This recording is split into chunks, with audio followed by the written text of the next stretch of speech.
A gente vai falar agora da monoparentalidade programada, tá? Que é conhecida também, né? Popularmente conhecida como produção independente, que é uma realidade, né, muito comum hoje na nossa sociedade e reflete o empoderamento da mulher e a falta de estabilidade das relações.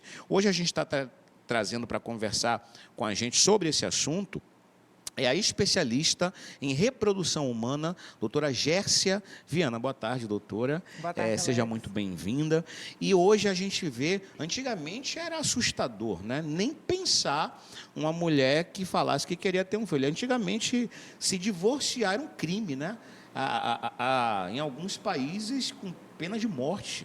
Né? Porque quando fala até que a morte os separe e no meio do caminho o casal resolve, meu Deus do céu, isso era tirar o chão de toda a família ali, né? E hoje a gente vê cada vez mais mulheres tomando a decisão, não quero ser mãe, não quero ter pai, a conhecida produção independente. Mas eu queria já começar a nossa conversa, doutora, falando justamente dessa consciência, porque às vezes no calor da emoção, as mulheres acabam tomando essa decisão que tem que ser extremamente, né, e responsavelmente pensada e consciente, né? Boa tarde mais uma vez, doutora. Sem dúvida nenhuma. Boa tarde a todos. É muito importante estar aqui no mês das mulheres, falando de um tema tão importante, que é essa nova mulher que assume um desafio, né, tão importante quanto conscientemente ter um filho sem a participação do parceiro, o que nós chamamos de maternidade solo. Sabemos que, em muitas circunstâncias, a mulher se encontra numa necessidade de criar um filho sozinho. Isso pode acontecer se o marido vem a falecer, se o marido abandona aquela criança, né? Infelizmente, sabemos que essas situações acontecem e sempre as mulheres terminaram assumindo esse papel, mas por uma necessidade e não por uma opção. Hoje, nós estamos falando da mulher que conscientemente assume o desafio de criar uma criança sem a necessidade de um parceiro, né? A maternidade solo. E que, sem dúvida nenhuma, é um grande avanço para esse papel da mulher na sociedade, quando ela é uma mulher mais segura, é uma mulher que conquistou um espaço profissional e ela acredita que ela tem condições de criar aquela criança. E que é interessante, Alex, que muitas vezes ela até tem um parceiro, mas ela não quer a participação daquele parceiro. Talvez por ser um relacionamento recente, talvez por ela não estar segura se aquela pessoa é a pessoa ideal para ser pai do filho dela. Então, ela assume essa responsabilidade sozinha.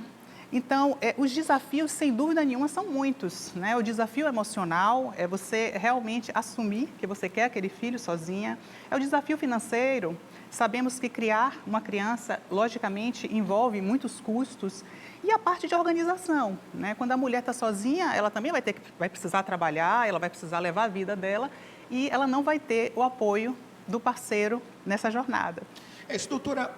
As mulheres que te procuram, né, hoje, porque querem ser mãe solo, existe um perfil que a gente pode falar, não, são mulheres nessa faixa etária, são mulheres assim, existe que a gente possa poder compreender aqui? Antes de tudo, geralmente são mulheres que conquistaram, né, do ponto de vista profissional, uma estabilidade financeira. Isso é muito importante. Aí já vem a questão da responsabilidade que você falou, né? Não é qualquer mulher que vai, sem uma programação, decidir ter um filho. Então, ela tem que ter uma estabilidade financeira. Isso é um ponto importante. Me chama a atenção que a maioria delas não encontraram o parceiro ideal, né? Então, elas muitas vezes estão saindo de um relacionamento que durou muito tempo e ela acreditava que teria constituído família com aquela pessoa e, de repente, ela se encontra numa condição que aquilo não ocorreu, mas o desejo de maternidade persiste. Então, ela busca ajuda de uma clínica de reprodução, né? Ela já está ciente que ela vai precisar usar sêmen de doador, né? Praticamente a escolha do doador de sêmen, ela entra no site, ela vai escolher com base nas características físicas e o que tem mais a ver, né, com ela, com a realidade dela. E é interessante que essa mulher geralmente é uma mulher muito confiante, é uma mulher que é mais segura, né? E outro aspecto importante é que geralmente existe uma rede de apoio grande por trás. Então, a gente está falando de monoparentalidade, mas, na verdade, existe uma rede de apoio, que às vezes é a família está na torcida, a família está desejando também aquela criança. E isso é muito importante, porque, no fundo, ela não está tão só, né? O fato de não ter o parceiro, mas ela tem essa rede de apoio que termina suprindo também essa necessidade. Como é que funciona esse banco, né, de sêmen, digamos assim? A mulher pode ter em contato, por exemplo, a mulher quer ter um filho, ela vai conseguir, por exemplo, o contato celular do rapaz que está... Como é que funciona Não. isso? Olha só. Eu queria esclarecer isso. E é importante porque, inclusive, gera muitas dúvidas, né, nas Isso. pessoas. Então, São rapazes daqui da cidade, são rapazes de outros países? Por exemplo, nós temos o Banco de Sêmen em São Paulo, né, um banco muito organizado. Existem critérios específicos para ser doador, não é qualquer pessoa que pode ser doador. Tem questão de idade, tem questão de estudo genético da pessoa, doenças infecto-contagiosas, entrevista para ver o comportamento daquela pessoa. Aquela pessoa tem o número de vezes que ela pode doar esse material. Então, praticamente a gente tem bancos nacionais e quando a mulher entra lá no site para escolher, ela tem informações sobre aquela pessoa. Peso, altura, profissão, cor de cabelo, cor de olhos, então características físicas e em algumas situações ela tem acesso à foto daquela pessoa quando era criança, mas... Não tem adulto? Não, inclusive porque a doação é anônima. Então, quem doa não sabe quem... A pessoa que doa ganha alguma coisa? Não. O que faz? Não. O que leva a pessoa a doar? É um ato, é como toda doação, né? Pode ser qualquer pessoa, um homem casado, ele pode chegar e doar? Pode. Tem que ter o consentimento da esposa ou não necessariamente? Não necessariamente, inclusive porque você não sabe, né? Você pode até saber o estado civil daquela pessoa, mas não existe a obrigatoriedade do parceiro ter aprovado aquilo ali. É uma decisão. Recentemente viralizou nos sites aí de notícias uma família, na verdade, um irmão, não sei se chegou ao seu conhecimento, uma mulher que ela descobriu que o doador dela já tinha doado para várias outras mulheres. Então, o filho dela tinha 40 e tantos irmãos e resolveram processar o rapaz. Identificaram e resolveram processar. Em base no que está sendo processado? Veja bem, esse caso eu ouvi falar, não acompanhei de perto, acho que não aconteceu aqui no Brasil. Não, né? Foi no Brasil, foi fora do Brasil. Foi fora. Existe um cálculo que é feito para cada doador da quantidade de vezes que ele pode doar e também da localidade. Então, por exemplo, se uma amostra de sêmen de um determinado doador já foi enviada, né, para a cidade de Salvador, né, em uma determinada quantidade, existe um cálculo que é feito para que não ocorra, né, o risco de futuramente... O irmão está se relacionando. Isso. Só que nós sabemos que, infelizmente, esse controle nem todos os centros têm, né? Então, existem vários casos de pessoas que terminam doando uma quantidade para uma população pequena, né, várias vezes, e aí, claro, você termina correndo esse risco. A realidade do Brasil é que existe um controle muito rigoroso, né? Alguns pacientes optam por bancos internacionais, que sinceramente não faz, do ponto de vista prático, não faz muita diferença, né? Mas alguns pacientes preferem, né? É possível também elas terem acesso ao Banco Internacional, mas o que é importante é que a pessoa, quando deseja ser doador de sêmen, ele faz todos os exames gratuitamente, né? Os exames sorológicos para ver questão de hepatite, HIV, todas as doenças infecto-contagiosas. Ele faz outros exames, né? Exames de espermograma, espermocultura. Ele faz esses exames gratuitamente e ele sabe que ele vai estar ajudando, mesmo sem conhecer, pessoas que têm o desejo de ter filhos e que dependem daquele sêmen, né?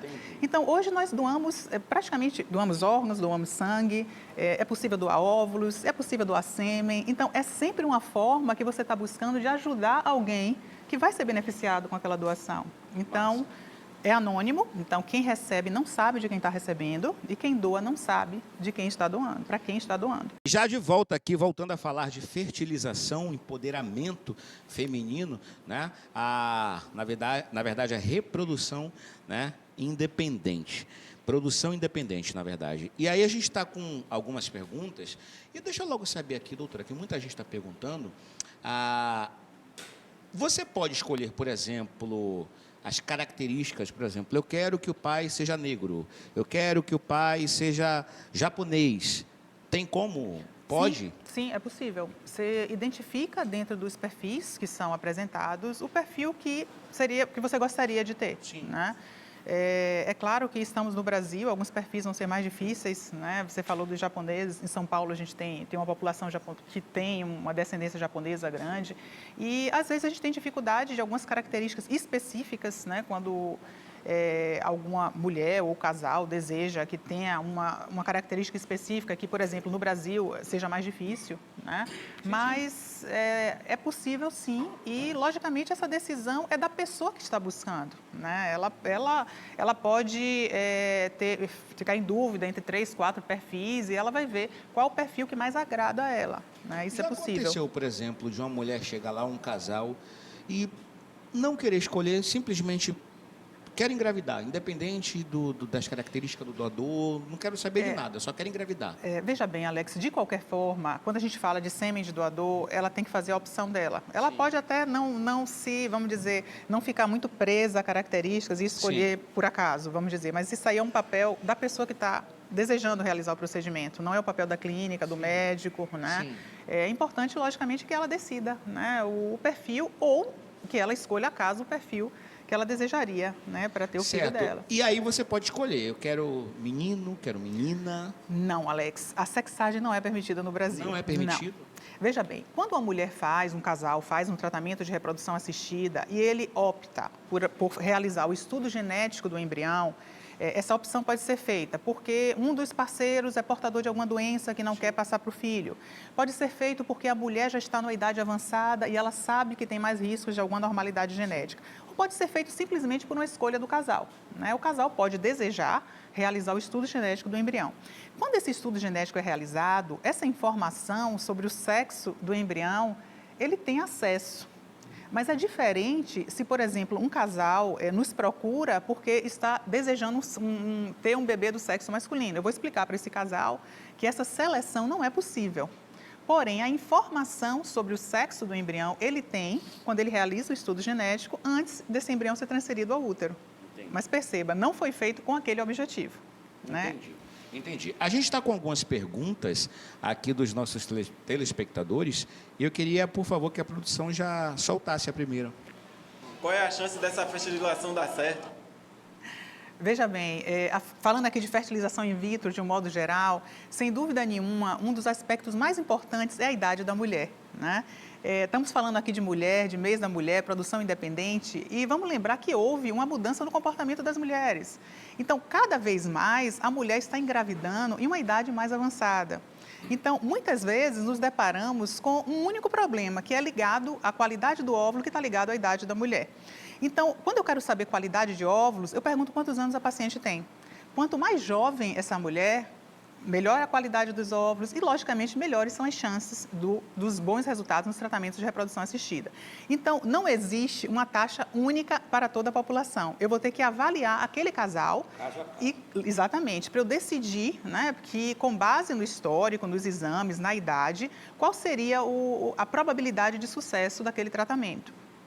Pronto, eu estou com uma pergunta aqui, tá, da Rosiane, lá de Alagoinhas.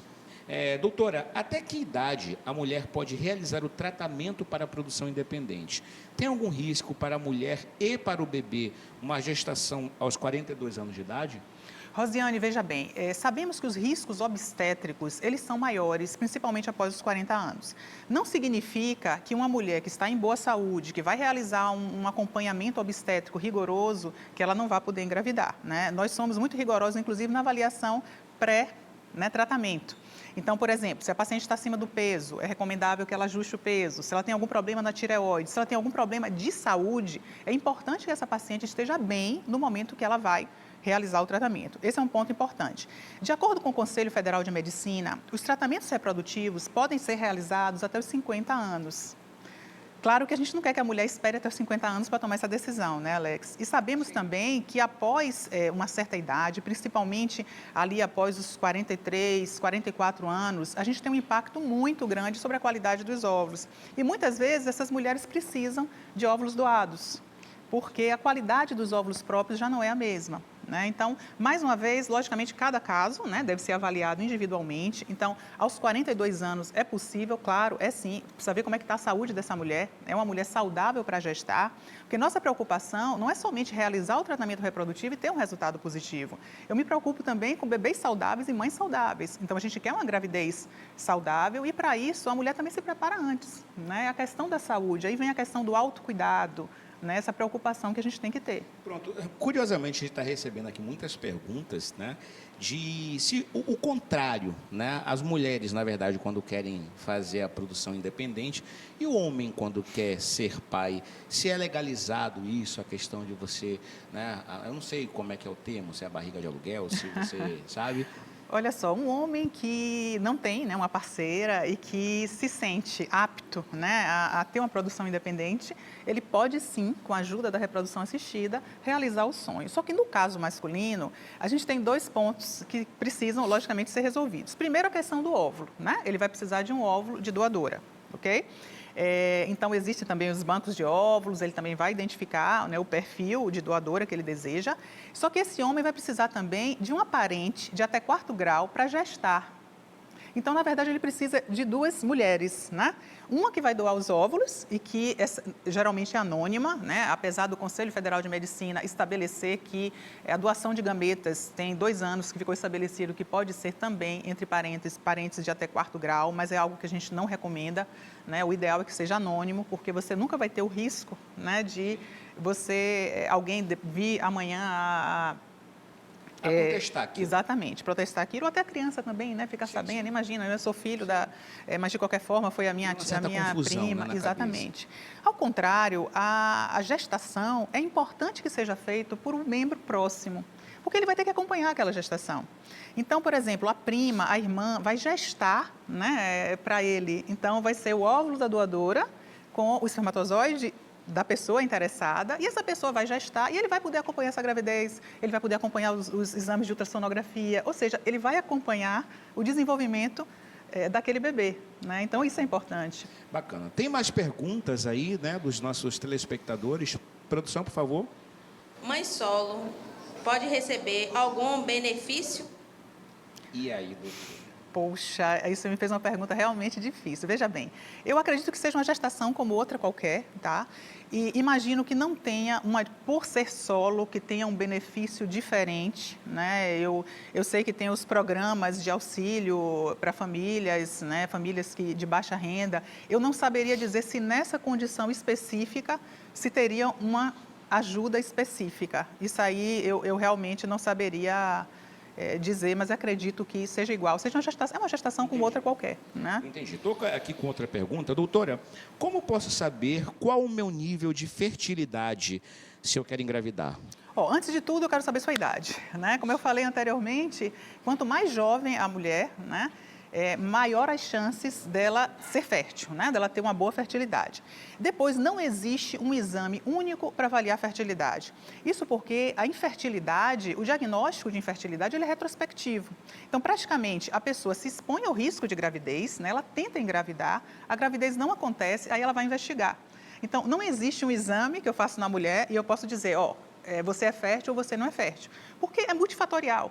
Né? Tem vários fatores. Então, eu posso ter uma mulher jovem com excelente reserva ovariana. Reserva ovariana é a quantidade de folículos que ela tem em um determinado momento da vida dela. Mas essa mulher tem, por exemplo, uma obstrução nas trompas. Então, não é que a gente avalia uma paciente antes mesmo dela tentar uma gravidez. Aí vamos falar da mãe solo. A mãe solo que quer engravidar, aí ela quer saber como é que está a fertilidade dela. Claro que essa mulher vai passar por uma investigação, inclusive para eu decidir qual é a melhor técnica para ela. Porque se é uma mulher jovem, com trompas perfeitas, eu posso indicar uma técnica simples, que é a inseminação intrauterina. É uma técnica de baixa complexidade, onde a gente praticamente introduz o sêmen do doador, a gente injeta esse sêmen dentro do útero no momento que ela está ovulando. Então, é bem simples, mas os resultados melhores é justamente quando a mulher é jovem e ela tem as trompas perfeitas. Aí, se eu tenho uma outra população, uma mulher que já está na idade reprodutiva mais avançada, é uma mulher que tem uma endometriose, que tem um fator tubário, aí o melhor tratamento para ela já vai ser a fertilização in vitro. Então, isso também é individualizado. Então, praticamente, a gente passa a investigar quando existe o desejo reprodutivo. Entendi. Tem mais uma pergunta aqui. Doutora, existe algum tipo de cuidado extra que deve ter com a gravidez quando ela for por fertilização? Veja bem, o acompanhamento pré-natal dessas pacientes, eu acho que é importante que ela tenha esse cuidado. É uma gravidez que não foi conseguida espontaneamente, é uma gravidez que houve um esforço, né, para que aquela gravidez tenha sido, né, concretizada. Então, é muito importante os cuidados obstétricos, né? Muitas vezes essas mulheres já estão na idade reprodutiva avançada, muitas vezes essas mulheres já tinham alguma doença de base, né, que também impactavam na fertilidade. Então, sem dúvida nenhuma, o acompanhamento obstétrico é importante que seja muito rigoroso. Por exemplo, acompanhamento nutricional. Hoje em dia, toda paciente minha que engravida, eu recomendo que já inicie um acompanhamento nutricional, porque uma boa alimentação é saúde, né? Então, sem dúvida nenhuma, logicamente para todas as gestações, mas quando a gente fala de uma gestação, né, que foi programada, que foi feito um tratamento porque existia algum fator de infertilidade, é ainda mais importante que essa gestação tenha um pré-natal muito rigoroso. Tá? A gente está aqui com a pergunta aqui, doutora. Boa tarde. Eu fiz laqueadura há 18 anos, tenho 38 anos de idade hoje. Eu ainda posso engravidar? É a Carla de São Cristóvão. E aproveito também, já colo com outra pergunta. Quem é ligada, consegue fazer a fertilização? Simone, daqui de Ondina. Acho que tanto a Carla quanto a Simone têm a mesma pergunta, né? Pacientes que no passado optaram por uma laqueadura tubárica porque acreditavam que não teriam mais filhos, muitas vezes se encontram em situações que, por motivos vários, desejam ter um filho e têm as trompas, né, ligadas. Então, nesse caso, o melhor tratamento reprodutivo é a fertilização in vitro.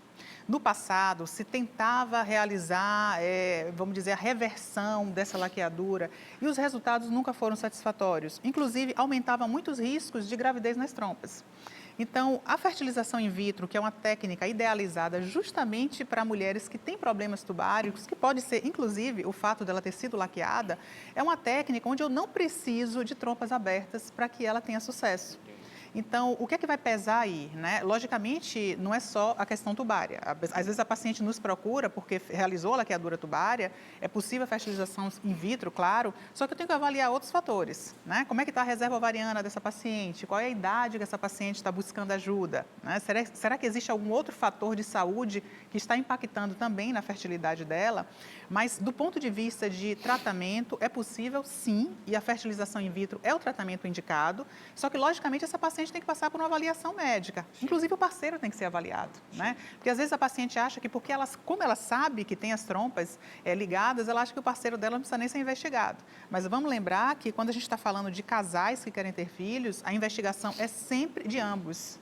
Né? Não importa. Mesmo que o marido já tenha tido filhos, é importante que ele participe e que também seja avaliado. Bacana. Doutora, está pipocando aqui de perguntas. A gente vai precisar encerrar aqui. Quero que você deixe o seu recado e as suas redes sociais, né? Porque é muita gente aqui com dúvidas. E agradecer a sua participação, viu, doutora? Fiquei muito feliz de participar. Eu acho que, como eu falei inicialmente, a gente está no mês importante, que é o mês da mulher. Vamos ter um olhar, né, diferente para essa mulher que hoje se sente segura para enfrentar o desafio da maternidade solo, né? E vamos lembrar também das mulheres que têm endometriose. Falo isso porque estamos no mês de março, né, o mês de alerta para a endometriose. Então, o que eu chamo atenção em relação à saúde reprodutiva é se existe o desejo de gravidez, não espere chegar numa idade avançada para que você vá buscar ajuda, né? Hoje temos estratégias como congelamento de óvulos e tantas outras, né, como forma de preservação da fertilidade para o futuro. Então, quem deseja ter filhos, né, deve estar atenta. Geralmente, se está se aproximando ali dos 35 anos, faz um aconselhamento reprodutivo para verificar qual é a melhor, né, forma de preservação. Se tem endometriose, mantenha a avaliação com o profissional de saúde. E fiquei contente de ter tantas perguntas, né? Meu Instagram é DRA Gércia Viana. E vou ficar contente em poder ajudar, em poder responder, né, mais dúvidas que sempre surgirão.